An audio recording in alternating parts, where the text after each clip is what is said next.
Hello, everyone. I'm Anthony McAdoo, Executive Director of the Western Kentucky University Alumni Association. I'd like to welcome you to our Hilltoppers at Work webinar series. This series showcases continuing education, professional development, and career management topics for our WKU alumni and friends. This webinar today is titled The Power of Motivation and is produced through a partnership between the WKU Alumni Association and WKU Continuing and Professional Development. Joining us today on the panel as co-host and moderators, Derek Olive, Director of Continuing and Professional Development. Also joining Derek is co-host and moderator Karen Idell, Program Coordinator for Career and Workforce Development. Derek and Karen, welcome. Well, thank you, Anthony. We're happy to co-host this webinar series with the Alumni Association. We hope that everyone today enjoys this webinar and finds it helpful to your own professional development and growth. If you are looking for additional professional development opportunities or non-credit training for your workforce, either now or down the road, feel free to visit our website at wku.edu/CPD for more information. And we would love to have a conversation with you on that. Just a few housekeeping things before we get started on our topic for today, the power of motivation. This will be an approximately a 1-hour webinar. It will be recorded and available for your viewing for in the future on the Alumni Association's website. As Anthony mentioned, I will be working today as the moderator for this webinar. There will be some different polls throughout the webinar that you will be asked to participate in, as well as the chat function. We will utilize the chat function throughout. If you have any questions or any comments of anything on the topic throughout the webinar, feel free to utilize that chat function, and we will address those questions or comments at the end of the webinar. So without further ado, I'll go ahead and introduce today's speaker. We are pleased to welcome Dr. Aaron Huey with us today. Dr. Huey is a WKU University Distinguished Professor. In addition to his impressive resume with experience in higher ed, Dr. Huey is a regular speaker and presenter for WKU Continuing and Professional Development Programs. So I'm going to go ahead and turn it over to Dr. Huey to get started with the power of motivation. Well, thank you, Kara, and thank you, Anthony and Derek, for that kind introduction. And especially thank you to everyone who's tuned into the webinar today. I know that your time is valuable, and so we try to be aware of that. We've got a lot of really good information, I think, to talk about this topic and motivation, and we'll get underway here in just a moment. We do want to make this as interactive of an experience as absolutely possible. So in order to do that, we got a couple of features that are built into the presentation today. We've got a little quiz that we're going to be administering here in a little bit. And we've also got some chat questions that we're going to ask you to respond to. And that's where Kara, the moderator, will kind of keep an eye on those things. We do want to get to any questions or comments that you have about any of the information that you're going to be exposed to here today. So what we'll do is we'll try to leave about 10 minutes at the end of the formal presentation to respond to any questions. If you need additional clarification on anything we've talked about here today, it's not just me. I got 3 other experts here on this topic that'll be happy to lend you kind of their thoughts and expertise and experience about that. But what we found is in the past, if we start getting into too many questions and that kind of thing as we're going through the presentation, it can get a little bogged down, and we don't want to have to rush through any of the formal presentation in order to get to the question and answer period. But there are going to be some slides, and as we go through the presentation, we'll come to a slide that has a chat question on it, and then Kara will be kind of assimilating that information, and very shortly after we've had those chat questions, we'll come back and see what your experience has been. So we do want you to feel as much of a part of this webinar today as you possibly can be. We've all attended webinars where it was more like watching a TV show than actually being an interactive experience. So we do want this to be a very much interactive experience on today's topic. I always like to mention the learning outcomes. One of the things that we do when we put together these presentations, professional development, any type of training that we do, is that we develop the learning outcomes first, and then we build the presentation around that. So our goal is once we finish this hour, you'll be able to look back at these learning outcomes and say, well, they covered they covered everything that they said they were going to cover, so they delivered what was promised. So we do take those very seriously. You know, sometimes my students in some of my classes, I question, you know, they don't really understand why they're in the course to begin with, but we do try to build this thing about the learning outcomes so that you get what's promised here today. You got one of those first chat questions that I alluded to a minute ago. And again, just reflect on yourself, your behavior. Do you think you are more motivated than your coworkers? And again, just you respond to the poll there that Kara put up on the screen. We will come back and visit and see kind of, as far as who's attending the webinar today, see kind of what your perceptions are. But it's just a fairly straightforward question. Do you think you're more motivated than your coworkers? You know, I would argue that you're attending the webinar today. You have some level of motivation, more so than some folks out there. But having said that, quiz time. I alluded to this just a minute ago. So I'll give you just a second to take out a piece of paper, nothing elaborate. We realize, you know, that sometimes when you sign up for a webinar, you're not really sure, well, what do I need? Well, just show up. But take a moment, find a piece of paper, probably something to write with too would help. So down the left-hand side of that piece of paper, just number it 1 to 12. So take out a piece of paper, down the left-hand side, number 1 through 12. On there, we're going to ask you a series of questions. We'll ask you to respond to that. And then we'll come back and say kind of what this potentially says about you. You know, I like to use a lot of quizzes and inventories and that type of thing. Sometimes I'm more interested in what your reaction is to it, because that tells me more about you than a lot of times than the quiz does. So we'll talk about that. Well, using the following scale, what we want you to do is respond to each item. So hopefully you've got a piece of paper. Anything will do, anything to write on. Down the left-hand side, you've got, 1 through 12. And for each question, we're going to ask you to respond. 1, not at all, doesn't really apply to me. Up to 5, which is very often. And I always like to kind of encourage folks, don't worry if some questions seem to be scored in the wrong direction. When they put together some of these assessments, they do some counterintuitive types of things. So you'll see what I'm talking about here in a minute, but don't worry about if the questions seem to be scored in the wrong direction. There's a reason that these items are scored the way they're scored. So are you ready? Ready to rate yourself? And in order to facilitate the process, what I've done is I've put the scale at the top of the slide, each slide that we talk about here. So again, we'll go through these items, and then for each item, put either a 1, 2, 3, 4, or 5. I'm unsure of my ability to achieve the goals I set for myself.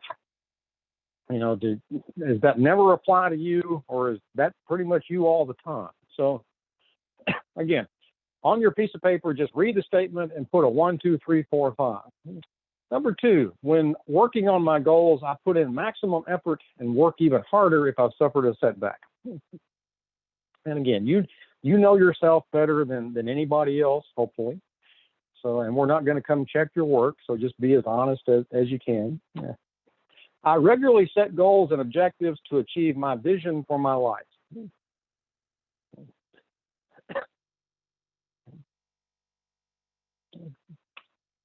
I think positively about setting goals and making sure my needs are met. Now think about that one for a minute, reflect on it. I use rewards and consequences to keep myself focused. For example, if I finish my report on time, I allow myself to take a coffee break or whatever it is you find, if I do this by a certain deadline, I'm going to reward myself a little bit. I know a lot of people that do these types of things. I know more people that try to do these things. I believe that if I work hard and apply my abilities and talents, I will be successful.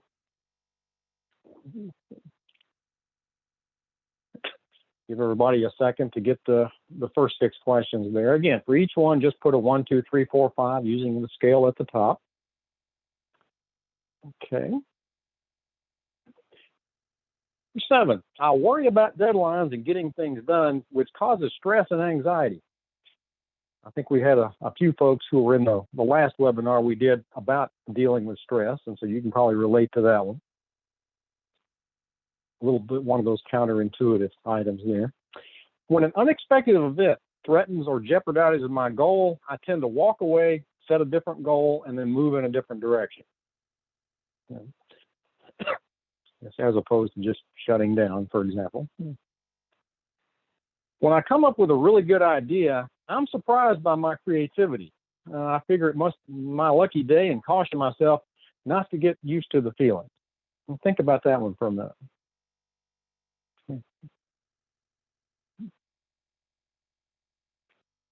Number 10, I tend to do the minimum amount of work necessary to keep others, teacher, parents, boss satisfied. And you can be honest, we're not going to report on you. Number 11, I tend to worry about why I don't reach my goals, and I often focus on why something probably won't work. Think about that one for a minute.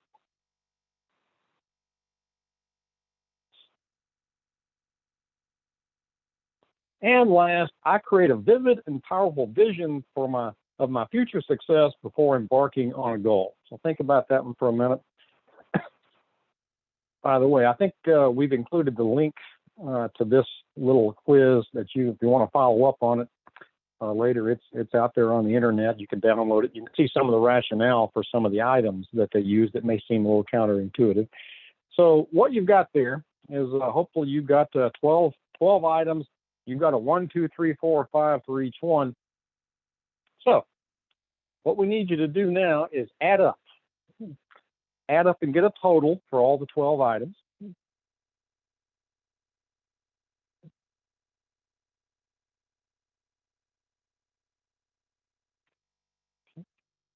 Give you a minute to add up everything there. But tell you what, before we do that, let me go back to Kara. As far as the poll, the people, they feel they're more motivated. Okay. Yeah, we definitely 60% was more. So we're definitely seeing some high achievers on this call. Okay. Well, good deal. Good deal. Well, self-perception, as we'll see in a little bit, is very closely related to motivation. So when you had those 12 items, you added up, you got the total. Well, I always like to qualify things. According to the people who developed this little assessment, here's how they would interpret it. And you can kind of follow up on this. 44 to 60 is pretty high. You tend to get things done. You don't let anything stand in your way. You make a conscious effort to stay self-motivated. You also spend a lot of time thinking about things. And some of those items, which may seem counterintuitive, were designed to get at that. At least you care. You're passionate about something. 28 to 43, that's the moderate category. You're doing an okay job with self-motivation. You're certainly not failing. You could probably achieve some more. You need to look at the motivation. In fact, if you pay close attention to some of the things we're going to be talking about here today, you'll probably be just fine. The low category there. Now, if you score really low, we're not really concerned about you, but you might want to just reflect on this a little bit. I say that because I've done these types of quizzes and inventories when I do training classes and professional development, and sometimes somebody will score really low on something, and you can tell it just kind of ruined their day. Well, I thought I was more motivated, and this says I'm worthless or something. Well, no, it doesn't say that at all. It's just giving you, compared to a lot of folks, 12 to 27 there kind of falls into that low category. There's some things you need to think about. Not necessarily make drastic changes to your life, but there's some things you probably need to work on, reflect on. And one of the things that I always like to share with folks, is that, awareness doesn't always lead to action. So we'll talk a little bit more about that. But again, I'm more interested when I do these things with groups of folks or participants, even one-on-one, and what your reaction is. Well, I thought I was a little more motivated than this instrument says, and maybe you are. I'm never going to defend an instrument over a human being, but at least it gives you kind of something to think about there. So how did you do? Kind of think about that a little bit. Did you end up in the category you thought you were going to be in? So another chat question here. Do you think your personality affects your level of motivation? Think about that one. It may seem obvious to some folks, but just think about it for a minute. Do you really think your personality affects your level of motivation? And again, use the chat function there, use the poll, and we will come back and follow up on this one. We'll check back with Kara here in just a little bit to kind of see what the folks who are attending the webinar, how they responded to that one. So, me a personality example, and I tried to pick one that a lot of people might be familiar with, the Myers-Briggs type indicator. The Myers-Briggs, as some of you know, you keep up on these types. This has been around for, 40, 50 years. It's been extensively used.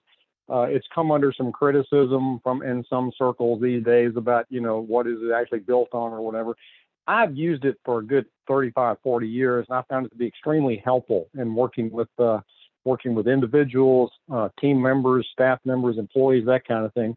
So if you haven't taken the Myers-Briggs, there's versions of it that you can take. There's versions you can find on the internet.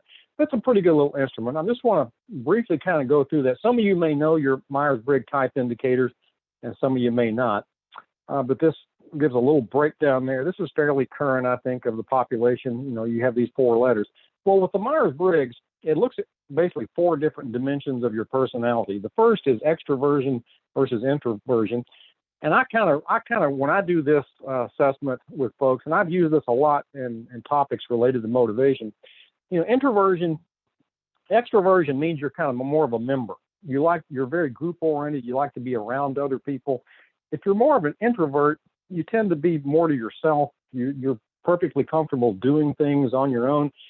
But how this affects motivation, if you give somebody a task to do, and you can think when you've been given tasks to do, responsibilities to do on your job, if your first question is, who am I going to get to work with?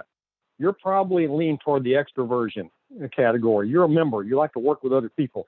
If I give you a task to do on your job and your first question is, I'm not going to have to work with anybody, am I? Can I just work on this on my own? You're probably more of an introvert. If you think about that for a minute, if you're an extrovert, you're a member, you are motivated when you're working with other people. You like group projects. You like to work on a team. If you're an introvert, you get a lot more motivated when you are put in charge of something yourself. You're responsible for it. You get to be in charge of the whole thing. You get to make all the decisions. That motivates you. In fact, if you're an introvert, you don't really like working on teams and groups as much as some of the extroverts do. The other dimension, one of the other dimensions, is sensing and intuition. If you're a sensing person, you're more of a planner. Before you do anything, you like to sit down and have it all mapped out. You tend to be rather sequential about things. If you're an intuitive person, you tend to be more of a juggler. You tend to be more of a multitasker. So again, if you're given a task to perform and you're a sensor, which means you're a planner, you like to have all the steps. This it's going to take us 16 steps. You like to go in order, very sequential. Intuitive people, more jugglers, they like to have a lot of projects going at the same time. If you're an intuitive person, you'll work on something for 10, 15 minutes, and you'll shift gears and work on something else for 10, 15 minutes. And then you'll shift gears again and work on something else. Then you'll eventually come back to what you were originally working on. Well, that's the way you stay motivated. You have to have that variety. You have to have those differences going on in your work. Planners, not so much. Planners, this shows up in everything that you do. You're having a team meeting or a staff meeting, and you've got an agenda that has 12 items on it. Well, you sensors, you planners, you expect the person who's conducting the meeting to go right down the agenda. 1, 2, 3, 4. In fact, it aggravates you if somebody wants to go out of turn. You've got an agenda with 12 items, and somebody comes into the meeting and goes, can we talk about number 7 first? Well, that aggravates you. You're thinking, we'll get to number 7 when we're supposed to. We got to do 1 through 6 first. Now, if you're an intuitor, you don't think anything about that. In fact, we're getting ready to end the meeting. We've gotten down to the last item. If somebody says, well, can we go back to number 5? I'm still not happy. That aggravates you if you're a planner. A juggler doesn't think anything about that. They like to jump around. It's not that you're chaotic, but you like a lot of variety. You like to shift gears a lot. You're motivated by work. If you're a planner, you're motivated by work that's very sequential. If you're a juggler, you're motivated by work that, has a lot of different components to it. Then there's thinking and feeling. Thinking, folks, you get motivated if somebody can convince you this is what we logically should be doing. And if you're a feeling person, you're kind of more about relationships. You get motivated by relationship types of things if you're a feeler and empathizer. And you get more motivated by the logic and the rationale if you're more of a thinker. So if I was going to try to motivate you as much as I possibly can to do something, and you're a thinker, I have to present a good case. I have to be able to show you exactly why we're doing this, and then you'll get motivated about it. If you're a feeler, it's more about how you feel about the situation. It's more about the people you're going to be working with. It's more about the relationships. You know, if the company or organization where you work comes down with a new policy, you know, you thinkers are going, well, this makes perfect sense. The numbers add up. This is what we should be doing. If you're a feeler, one of your reactions might be, well, you know, they're not going to be happy about this. You know, you're more concerned about how people feel about things and how that relationship component. And, you know, it's hard for you, if you're a feeler, it's hard for you to be motivated about something without taking into consideration the feelings of the people that they have around you. And the last two, if you've taken the Myers-Briggs, the judges, perceivers, if you're a judger, you tend to be a closer. If you're a perception, you tend to be a researcher. Judgers tend to be action-oriented. You know, let's do something. Judgers are completely demotivated by having long philosophical discussions in a staff meeting, for example. Well, let's talk about why we're doing this, and let's talk about what other people have done. If you're a judger, you want to get started doing it. Well, let's just make some decisions and get this thing going. If you're a perceiver, you're into data collection. You know, well, before we do anything, we need to make sure we've got all the contingencies in place, and we need to think this through. And before we do anything, we need to make sure we've thought of everything.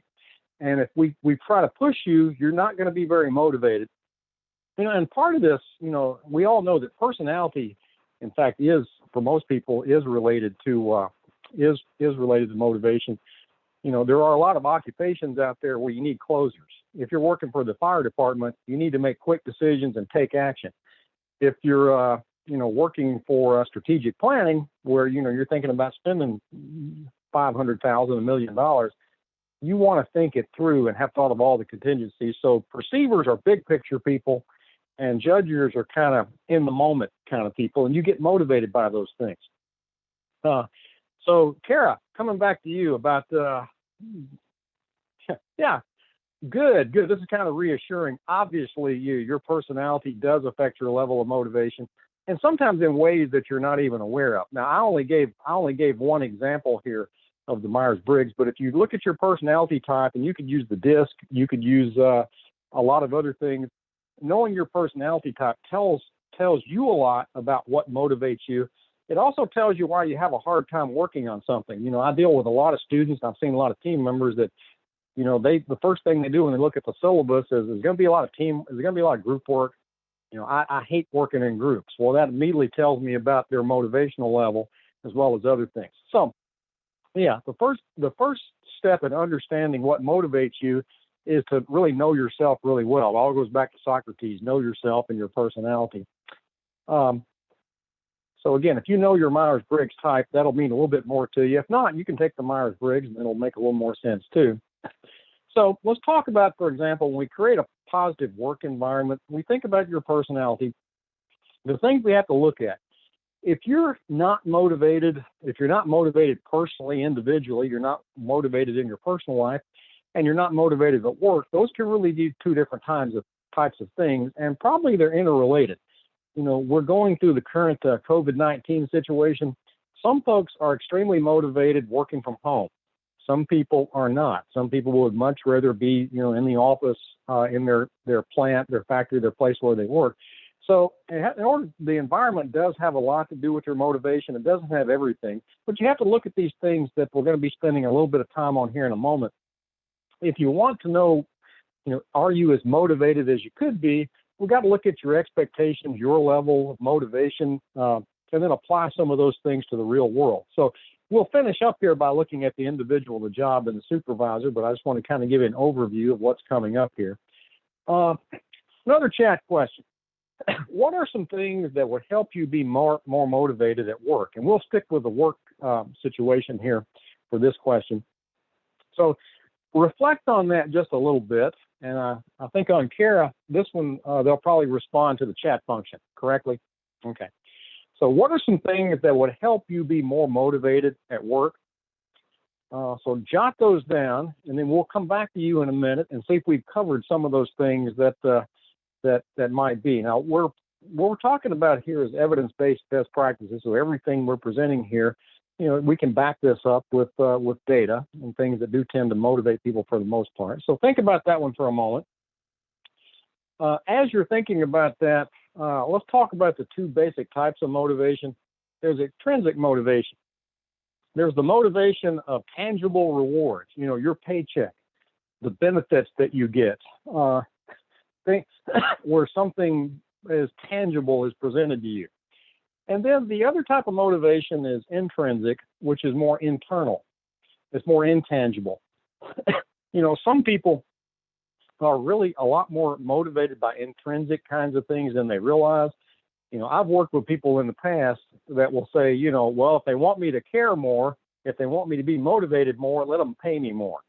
Now, obviously, we all could use more money. I don't know if anybody says, no, I'm making too much, I'm going to give part of it back. We all are in that situation where, yeah, we are all motivated by that. But if you want to look at somebody's day-to-day, minute-by-minute motivation, let's say, for example, you're in a job that you really hate. You don't like the job, you don't like what you're doing, you don't really like the people you're working with, but you're getting paid a tremendous amount of money. Now, you might tell yourself, well, if they're paying me this amount of money, I just got to keep thinking about that paycheck. That's going to keep me going, because think how much money I'm going to get paid on Friday. That's not going to really keep you motivated hour to hour, minute to minute, if you really don't like your job. And some people, they don't mind the tangible stuff. They would actually be happy with a little less money, benefits. It depends on the people they have to work with, the situation. It feels like, do they feel appreciated? A lot of folks, all you have to do is tell them, we really appreciate the job that you're doing. You're a valuable member of this team, and keep it up. Some people they're motivated. That makes their day. They're ready to go in and hit it harder than they did before. But so all of us are motivated by both those things. Intrinsically, it comes from the outside. If my son, for example, when he was a lot younger, if I want him to spend more time reading, I might say, well, I'm going to give you $1 for every book you read. That's an intrinsic motivator. What I'm hoping is that when he starts actually reading books, I'm not going to keep having to give him dollars, because he'll see that, reading has its own reward. I enjoy reading. I get a lot out of it. So that's fine when he's 6. If my son is 16 and I'm still having to give him $1 for reading something, then something has gone wrong somewhere. Okay. For a lot of us start out with intrinsic motivation, and we hope it leads to intrinsic motivation. You give somebody a bonus and you want them to be more motivated to keep doing their job better. If the only reason they're doing it is for the bonus, you're not going to get the most out of that bonus, and we're not going to give the most. Now, you've probably worked with people. I have worked with people in the past that would say things like, well, if you want me to work harder, pay me more. Well, there's a lot of folks out there, and you probably work with some of them too, that you could double their salary. They'll take the money, but within 2 weeks, sometimes less, they wouldn't be any happier, working any harder than they were to begin with, because that really wasn't the issue. People that are unhappy about things will always point to something tangible when something intangible is really their chief motivator. If I were working for Derek, and Derek's my supervisor, and I really don't like Derek, I really don't get along with him, but I say, Derek, if you pay me more, then I'll have a much better attitude and do a better job. Don't be surprised when Derek pays me more, and within a short period of time, I still have the same attitude I always had, because it's not going to be sustainable if you look at everything from an extrinsic point of view. So, let me see. We'll come back to Kara in just a moment, just a little bit more about motivation. Motivation is essentially what makes people tick. Needs, desires, aspirations. It's the why in human behavior. I kind of like that. Motivation comes from within. You can't really motivate somebody else. And some of you know this, you've tried. All you can do is set the stage, try to create the type of environment where somebody would be more likely to be motivated, but you can't actually reach inside somebody's head and make them more motivated about something that, you think they should be, because you're motivated about it. So, one of the things we need to understand, if somebody's not motivated, it's them. You can find some things that will kind of help them to be more likely to be motivated, but you can never actually make somebody be more motivated. I can I can be completely demotivated and walk around and try to make you think that I'm happy and motivated. I could smile a lot and, be very agreeable. That doesn't mean I'm actually any more motivated than I was before. So, Kara, what are some things that motivate folks out there at work? Well, we have some people said feedback. Okay, yeah. Just hearing from their supervisor or peer. Yeah. Incentives, new projects, assigned work from their supervisor, and less interruptions, less projects that need to be taken care of immediately. Yeah, all of those things are good. All those things are directly related to your motivational level. If I don't understand my job, but I'm being held accountable for doing my job, don't expect me to be very motivated. In fact, I'm probably going to be scared, that everything I'm going to do is not going to be up to satisfaction. So I'm glad those things were mentioned, because we're going to come back to those things here in just a moment in slightly different form. There's lots of different theories of motivation, and we all have worked with people. And sometimes some of us probably have done these things, motivation through fear. If you don't, you need to do it or else.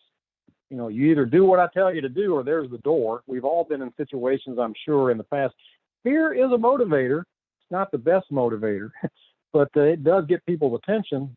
A lot of times fear will motivate the person to look for something else to do. There's the carrot and the stick, fear with incentive. Well, bad things are going to happen if you don't do what I want you to do, and good things are going to happen if you do. Frederick Taylor, some of you have a background in management, know that, thought that the only people, money is the only thing people work for. Well, people do like to get paid. Don't get me wrong. A lot of us wouldn't be doing what we're doing, but it doesn't serve as a very strong motivator if you're doing something you don't really like. What Taylor found is that if you have people doing very repetitive tasks that are essentially mindless, even if you pay them a lot of money, they're not going to do a high quality job, because that's not what is fulfilling and that's not what's satisfying for them. Human relations, if workers are treated like people, they'll get the job done. Well, there's some truth to that, depending on what our personalities are, what our needs are. We all like to be treated like human beings, and that we have feelings and that sort of thing. So there's a lot of play. I would say that motivation is a combination of all these things, when we try to put it into practice. And a lot of you have seen this. If you haven't, you're probably in the minority here on things. This is Maslow's hierarchy of needs. It's really important in motivation because it helps explain a lot.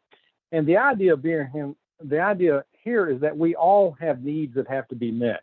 And if you want me to be a top performer, you want me to be extremely motivated, competent, and do what you want me to do, all my needs really have to be met.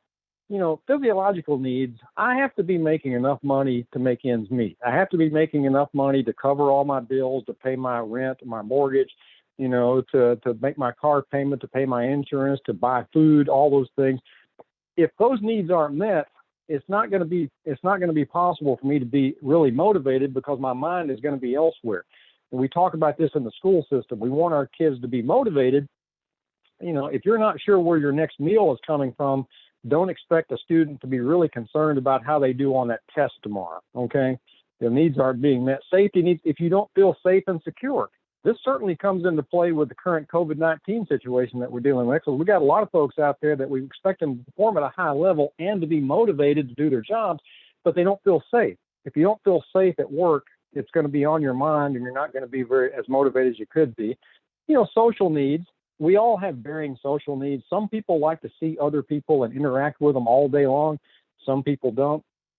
I've worked with people in the past who went into fields where they didn't have a lot of interaction with other folks. People that want to do computer programming where they have to essentially sit in a cubicle and interact with a computer screen all day long. Well, I knew some of these folks. They're very social people. They like that social interaction. If nothing else, they became problem employees because they couldn't sit in the cubicle and just interact with a screen. They were always off talking to other people about things. Ego needs, if you don't feel respected, it's hard for you to be motivated in any situation, not only at work, but if you're in a personal relationship, you're not very motivated to keep that relationship going if you don't feel respected and other people respect you. We all want self-fulfillment. But that's not going to happen. People who are motivated tend to have some level of self-actualization, but that's not going to be possible. You're not going to be able to be as motivated as you could be until all the needs in this kind of hierarchy are met. So if you're making enough money to meet all your expenses, you feel safe and secure, you're having your social needs met, you feel respected, you're going to be able to perform at a much higher level, and you're going to be much more motivated. Theories of motivation, some of you have heard about the theory X and theory Y. Theory Y says if you get people at work that feel a basic need, their own motivation will take care of performance. So, we've all worked for people who wanted work to be fun. We're going to have picnics, and we're going to have events where we all bring food and we all get along. We do social activity. We meet after work, and have a drink or those types of things. Well, for some people, that's very motivating. They want their work situation to be like that. Other people, not so much. The behavior modification consequences, you simply, if you want people to be more motivated, you look at the reinforcement, not just the tangible reinforcement, but there are people that, you just say a good word to them, and they seem to be a lot more, it makes their day. I was working at a company not long ago. They were doing assembly line work, and the supervisor, he pointed out various people on that assembly line. He said, so-and-so there, if I don't go by at least once a shift and ask them how it's going, if things going okay, and you getting everything done, if I don't do that at least once a shift, they get paranoid. They think I'm upset with them, and then they can't stay focused on their work. They become completely demotivated. And then he pointed to another individual on the assembly line. If I were to go by and say that exact same thing to this other person, it would ruin their day. I'd go ask them, well, how's everything going? You doing good? They'd start asking me questions. Well, am I not doing a good job? I thought I was doing a good job. Are you upset with me about something? So it all comes down to really knowing the people that you have working with you and for you and what motivates them.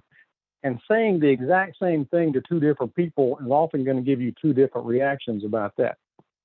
Hertzberg is another motivational here. Certain factors in the job itself provide motivation and satisfaction. If your job has these things, you like to work with your hands, and you're in a job where you get to work with your hands a lot, that's going to be something that motivates you and satisfies you. If you like to work with numbers, and some people do, I hear, and you're in a job where you get to work with numbers, that's going to be more motivating for you. Compensation, supervision, the direct relationship, the relationship you have with your direct supervisor can be very motivating or demotivating, and a lot of us, those intangible things, recognition, responsibility. I know people that are completely demotivated because they feel like they're being underutilized. They're capable of a lot more, but they're not being allowed to do those things on the job. So, things that motivate most of us and things that motivate other folks, if you feel competent that you know how to do a job, that's motivating. If you're put in a situation where you don't know how to do the job and you're expected to deliver certain results, but you don't know how to really, you've never been trained, that's going to be demotivating. And we expect our supervisors to make decisions, to take a stand, to stay in charge. It's completely demotivating to work in a work situation where you feel like your supervisor is not really being a leader. They're not providing those things they should be providing. If you feel like your supervisor treats everyone fairly, equally, you do get feedback. This was mentioned when we did the poll a minute ago. We all want feedback on our performance. We want to be able to give feedback, and we want people to listen to it.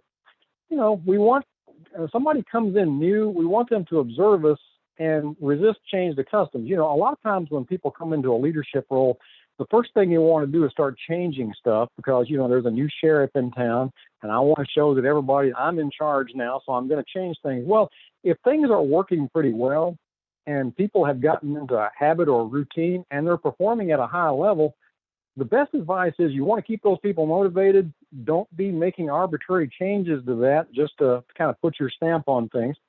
And then treat people like human beings. Now, depending on what your personality is as a supervisor, this is more difficult for some folks. I've worked for people in the past who essentially knew everything about everybody. They knew how many kids they had. They knew what their work history was. They knew what they got on their last report card. Most human beings like that. Not all, but some people it's very motivating if they feel like they know you and they know you as a human being, not just as a worker or as an employee. We all like to be seen, as competent individuals. It's motivating when we feel like people know something about us. The nature of many jobs are dull, unchallenging, they're boring. don't expect the people to be motivated naturally if the nature of their job is not motivating. Now, we all have to do things as part of our job that we don't find naturally motivating. But if more than half of the tasks that you're asked to perform you find dull, unchallenging, and boring, you're not going to be very motivated. Sometimes you have to look at your policies. People that get out of step with the company policies. First of all, the company has to communicate those policies in order that people be motivated about them. But you got to be careful. You get too out of step, and you'll be out of the job. You need to know the extent of your responsibility, your authority, and the resources. You want me to be highly motivated to do the job that you've asked me to do. You have to give me sufficient resources in order to do that. And that helps me to stay motivated. Now, I need to be realistic in the resources that I'm asking for, but that's a big part of it. Some of you have been in situations where it takes 5 people to do a job. One person is out because they're sick. Well, the other 4 can cover for a period of time. But what you don't want to do is, because the 4 people can still do it by working harder, decide that you don't need the 5th person, and then you've created a situation where everybody becomes completely demotivated. The kinds of people you work for. Have you ever been in a situation where you've said to yourself, I'm only working here until something better comes along? Don't expect those people to be in that changing the world motivation category. People like to feel developed. One of the biggest complaints you get from people that aren't motivated on their job is that, they never get to participate in professional development or training activities that would help them to do a better job. A lot of times, we give people training opportunities that don't really need them that much. The people at the top of the organization don't need training and professional development in the same way that people that are closer to the front lines need. And then Tom, if you've been put in a situation where you physically can't get the job done in the amount of time that you've been given, that's completely demotivating. It causes people to be rushed and under constant pressure. We can all deal with pressure to a point, but at some point, in order for us to stay motivated, the pressure has to ease up just a little bit. And again, we've all been in situations like that. So, how do you create a positive work environment where people are going to be motivated? There has to be that kind of group spirit. Some of you have probably worked in situations, hopefully you currently work in situations where everybody feels like they're a part of a team. They feel valued, they're respected, they have that morale with each other. And again, it's a combination of individuals. You're always going to have, not always, but in a lot of situations, you're always going to have 1 or 2 people that aren't going to be motivated no matter what. And those people can spoil it for everybody else. So if you are in a leadership role, you have to kind of look at those situations. High morale is the best thing. High morale creates momentum. And once you've got momentum created, you can really change the world and perform at an extremely high level. In order to perform at an extremely high level, people have to have a high level of motivation. You have to focus on 3 things to create that kind of high level there. The individual, the job, and the supervisor. Another chat question. Think about this one for a minute. Does your supervisor have a responsibility to provide a motivating work environment? Now think about that for just a minute and be honest. Do you think it should be in their job description? You're a supervisor. You're responsible for creating a motivating work environment. I can name a lot of personal examples. I'm sure Kara and Derek and Anthony could too. But do you feel like the supervisor has a responsibility to create a motivating work environment? I've talked to some supervisors who have a lot of different views on this one. So think about that one for a moment.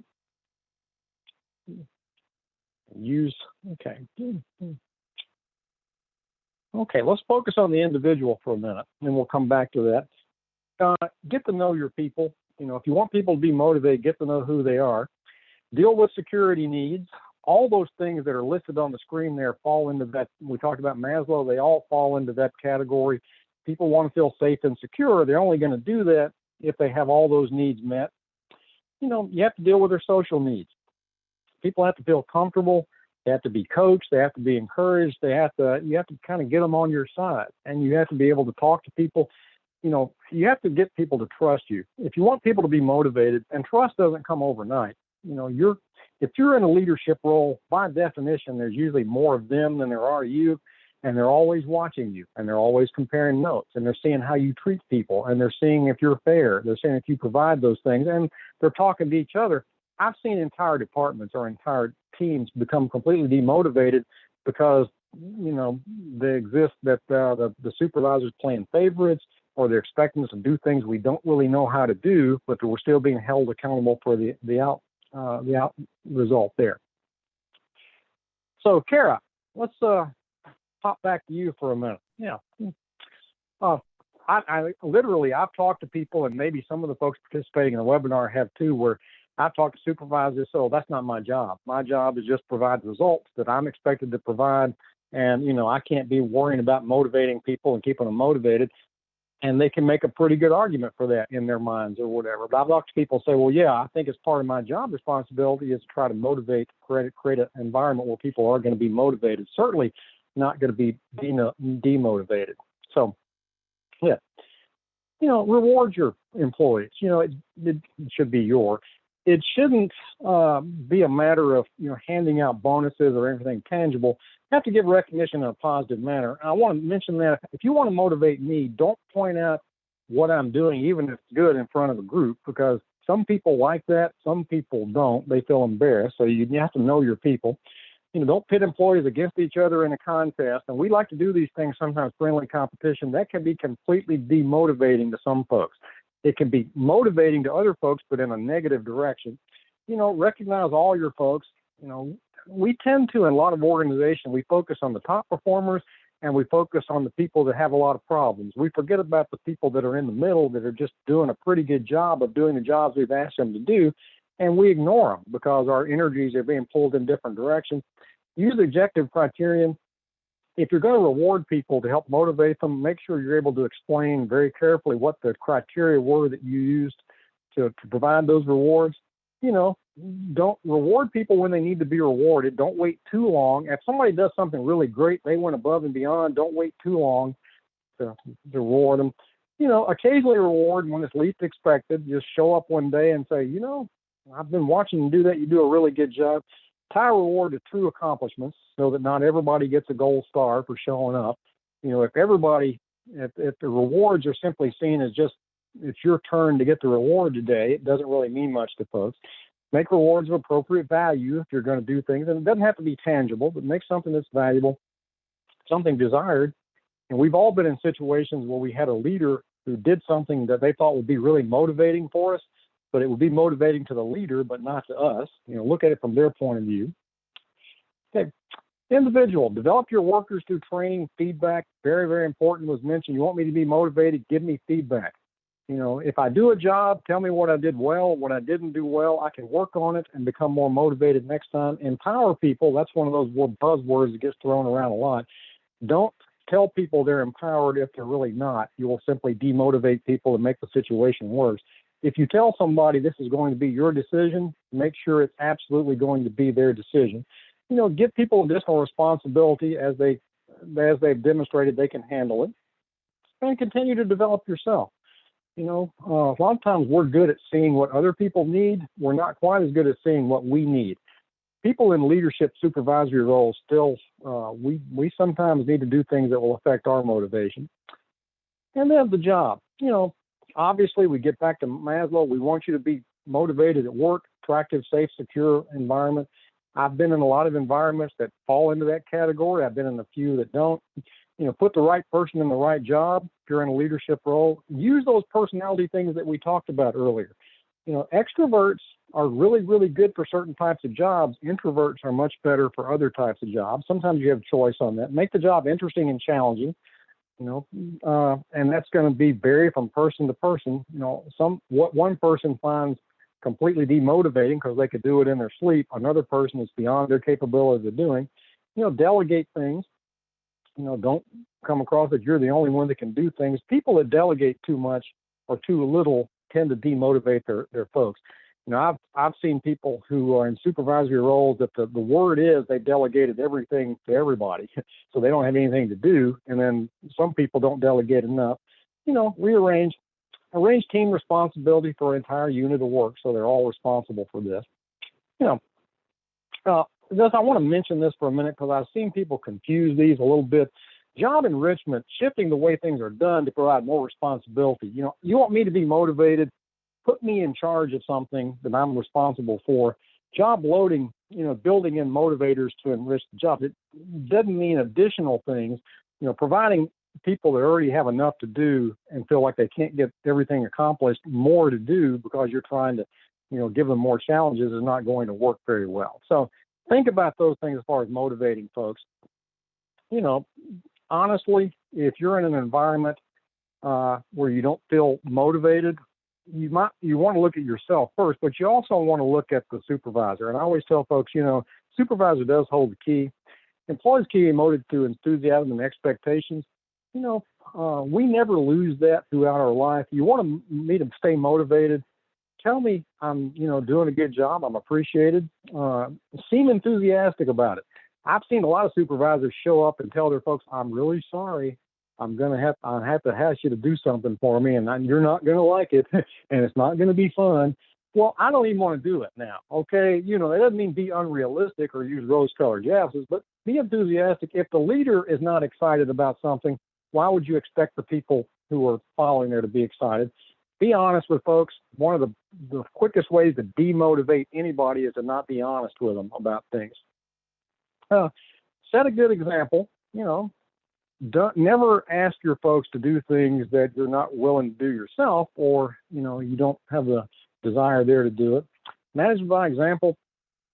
One of the best things you can do is just be there, be present in a various situation. Okay, so we've talked about a lot here about motivation, and hopefully what you take away, one of the main things you take away is it's both an internal and an external kind of thing. We all bring a certain threshold for what it takes to motivate us to any job, but a lot of our motivation is a reflection of what that job entails, the people that we have to work with on that job. So it's a combination of types of things. And if you're in a leadership role, I think you do have a responsibility to try to create a motivating environment. It's going to be different for each individual, but you also have an obligation to work on yourself. If you're not a naturally motivated person, then you need to ask yourself, why am I not motivated? Why don't I seem to have a passion for this? I work with a lot of folks that, their career choice is kind of interesting to me because they don't seem to have a real passion for it. And I'm not saying you have to have a calling to do what you're doing, but you need to have some passion for those types of things.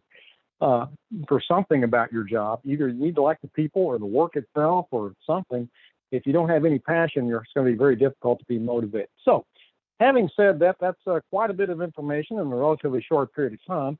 So I'll pop it back over to Kara for any instructions about the questions. And again, I'll be happy to respond. And we've got a pretty good panel here that I think can respond to virtually any questions. Yeah, well, we've already got a couple questions coming through, but if I don't want to let everyone else know, if you have any questions, just utilize that chat function, and I will pass those questions along to Dr. Huey. So again, just utilize that chat function.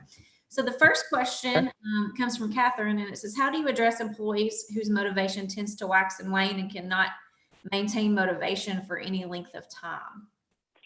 Okay, I think, there is no magic bullet for that type of situation. Part of that could have to do with a lot of their personality. You may have people that have the best intentions, but they're just kind of moody about things. I think having a heart-to-heart conversation with those folks. Now, sometimes you can get through to folks and kind of help them to understand, and sometimes it's going to be more frustrating. But the first step is always understanding and awareness. One of my key, if you've attended any other of these webinars, one of my favorite phrases is awareness doesn't always lead to action. You can actually have an employee or a staff member who understands maybe why they're not very motivated, but they don't seem willing to do anything about it. Sometimes it takes changing, their environment, their job, whatever. And people are a little, cautious about that. I'm realistic. It's not like jobs are out there at this particular moment in time. You can't just pick up and leave and go someplace else. But some people are not in jobs that they find motivating, and it's very, very difficult. Even if you tell yourself, this is important, I have to have a good attitude, I need to be motivated, that's a lot easier to understand that and know that than it is to actually do that in a job situation. That's a really tough situation. What you have to do is have an ongoing dialogue with the person. Sometimes the person may not be aware that they're they're coming across as being unmotivated. And so you could even have a system where you simply, you set it up in kind of a formal meeting. Okay, when I see you exhibiting behaviors that I think are kind of indicate to me that you're not very motivated, I'm going to give you kind of a signal, and we're going to talk about that, okay? Because you might not be aware how you're coming across. I know a lot of people that are fully aware they have a bad attitude. I know a lot of people that do have a bad attitude from my vantage point, but they don't see it themselves. So sometimes simply pointing out to the person how they're coming across to other people can be a key indicator. And some people, they see the job that they're in as a stepping stone to something else. You see that a lot on college campuses, for example, where you got student workers. They've got a job on campus that has nothing really to do with their major. And so they're looking to the future, and they're just not motivated in doing what they're doing today, or it kind of wax and wanes. That's going to be a challenging situation. My advice for the folks that do work study is always try to match people to do some type of job that's related to their major, because at least if that's their major, you can assume that's something that they find motivating and want to do. And if you're not excited about what you've decided to do for your life's work, you probably need to rethink a lot of things at this point. But, working with those folks that work kind of comes and goes, there could be a lot of things going on there that I've known people that if they don't eat enough or they haven't had their coffee in the morning, they become difficult to work with and completely demotivated. So it could be a simple thing, or it could be something that's more. The important thing is not to give up on anybody. Keep trying to figure out what would cause them to be more motivated. I've known folks that really love what they're doing. They just wish they had a better relationship with their supervisor or the people they work with, and then that would make all the difference. So that's a challenging situation. Good question. Okay. This one is along the same lines, and you kind of touched on it a little bit, but I don't know if you want to expand on it or not. But it's the how to address those that are chronically unmotivated. Well, this kind of falls into that category of, you need to work with people. And I'm always a believer that the glass is half full, but there's some folks out there that I'm starting to question that. If you've had a heart-to-heart conversation, you've tried to find what motivates them, and you haven't been able to, or some cases you do the things that they tell you. A lot of people will tell you, if you do X, Y, and Z, then I'll be more motivated. Well, you go and do X, Y, and Z, and you don't notice any change in their motivation and their attitude. Eventually, you're going to get to the point where, for the benefit of the organization, you may have to part ways. I don't say that lightly. And sometimes you feel like you can't do that. Never, if it's not an option, your supervisor has told you that you're going to have to work with this person regardless. Well, then you're going to be completely demotivated by that, because that's almost a no-win situation. Now you've got somebody that reports to you that no matter what they do, you're still going to have to put up with them and live with it. That's a really, really bad, awkward situation to put anybody in. But eventually, if you've worked with them, you give them consequences. We mentioned early on that fear is not a good motivator. Fear is kind of a last resort motivator. If you've tried to do everything, you've sat down and worked out a plan, here's what you need to do, and they still don't follow through, and they still are not motivated, and starts to infect the other team members, the other staff members, that's when you really got a problem. If I'm really motivated doing a job, and one of my coworkers is not, and I don't see you ever doing anything about it or addressing it, eventually, I'm going to wake up one morning and go, why am I killing myself? Obviously you don't have to work as hard as I'm doing to still have a job here. So you have to address those situations. And sometimes if the last measure is you need to, sometimes you have to get rid of the bad apple in order to make the rest of the organization go well. That's a tough situation to be in too. Yeah. Okay. Well, last one, and I think this one, I think you're ready for this one. I think you have some slides next for this one, but we have some questions about some additional resources or different things that you can look for more motivation tools.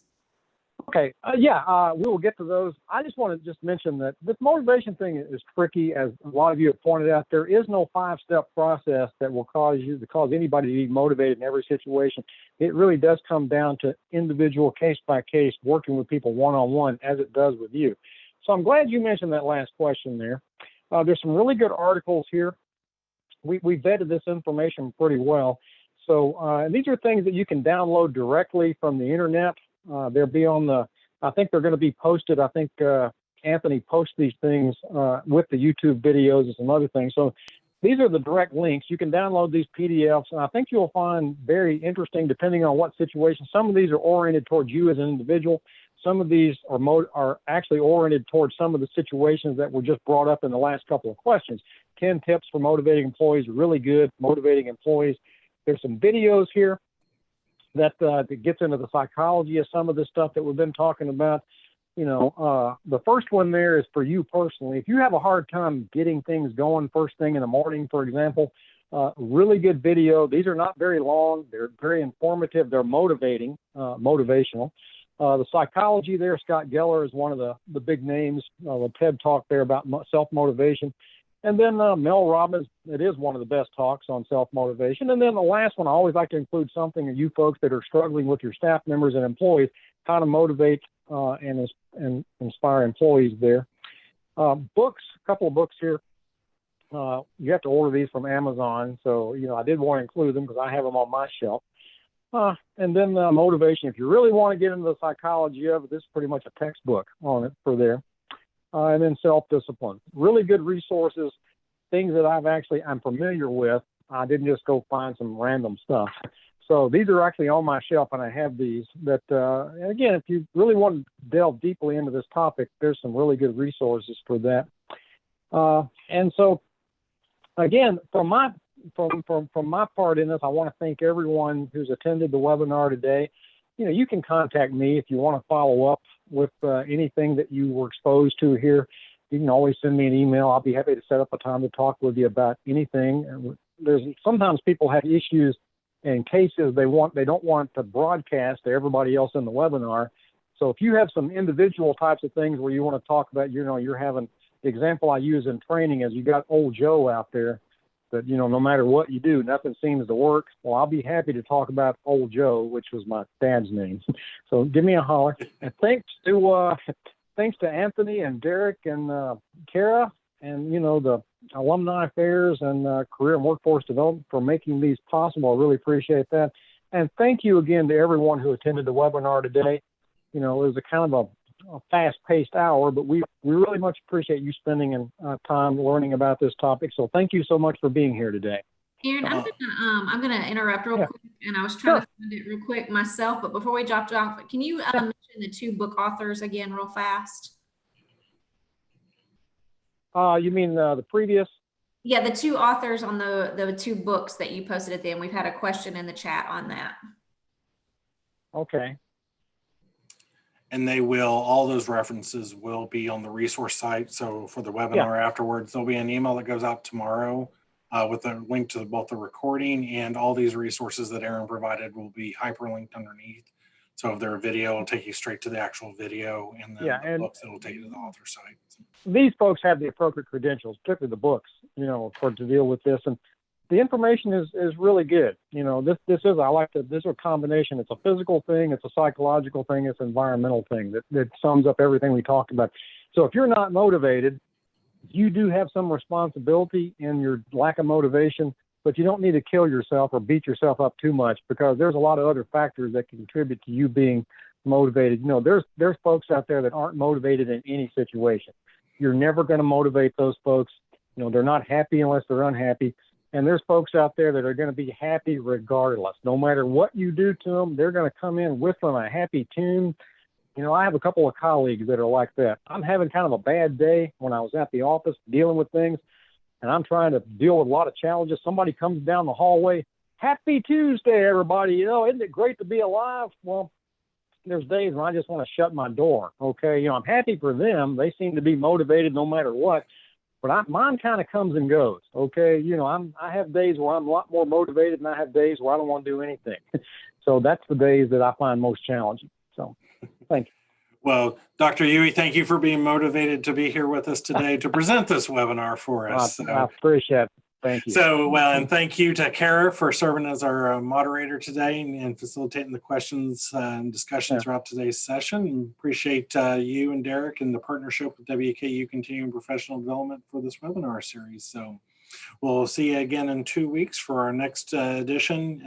That website there will take you to our list all of our upcoming webinars, including those on professional career networking topics as well. So Okay. thank you again. Thank you. Have a great day. Thank you.